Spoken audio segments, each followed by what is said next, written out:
తృణమూల్ ఎంపీలు కళ్యాణ్ బెనర్జీ మాజీ క్రికెటర్ కీర్తి ఆజాద్ మధ్య జరిగిన అంతర్గత వాట్సాప్ చాట్ వ్యవహారం రాజకీయ దుమారం రేపుతోంది. BJP chief Amit Malviya share చేసిన ఈ చాట్ దేశ రాజకీయాల్లో తీవ్ర కలకలం రేపుతోంది. ఏప్రిల్ 4న ఎన్నికల సంఘం ప్రధాన కార్యాలయంలో తృణమూల్ కాంగ్రెస్ ఎంపీలు కళ్యాణ్ బెనర్జీ మాజీ క్రికెటర్ కీర్తి ఆజాద్ మధ్య బహిరంగ వాగ్వివాదం జరిగింది. అనంతరం వారిద్దరి మధ్య జరిగిన సంభాషణకు సంబంధించిన స్క్రీన్ షాట్లను అమిత్ మాల్వియా షేర్ చేశారు.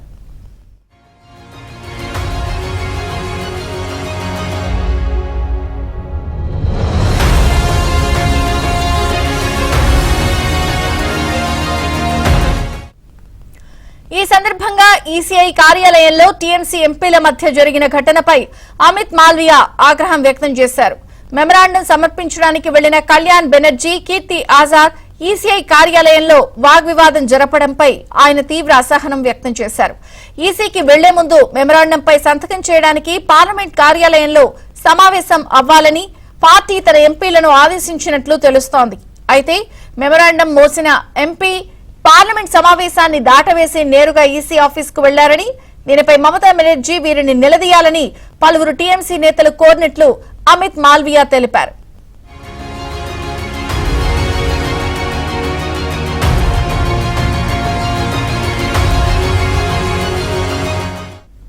ఈ ఘటన అనంతరం కళ్యాణ్ బెనర్జీ, ఆజాద్ మధ్య వాట్సాప్ గ్రూప్ లో చర్చ జరిగినట్లుగా కొన్ని స్క్రీన్ షాట్లను అమిత్ మాల్వియా షేర్ చేశారు. ఆ చాట్ ప్రకారం ఈసీఐ కార్యాలయంలో జరిగిన వాగ్వివాదం అనంతరం పార్టీ అంతర్గత వాట్సాప్ గ్రూప్ లో కళ్యాణ్ బెనర్జీ, ఆజాద్ ఇద్దరు మరోసారి మాటల యుద్ధానికి దిగారు.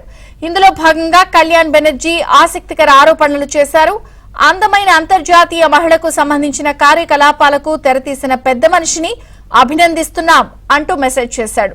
ఆ రోజు ఆమె బాయ్ ఫ్రెండ్ కూడా ఆమె వెనుక నిలబడలేదు, కానీ ఓ మూర్ఖుడు మాత్రం ఆమె వెనుక నిలిచాడు అంటూ మెసేజ్ చేశారు.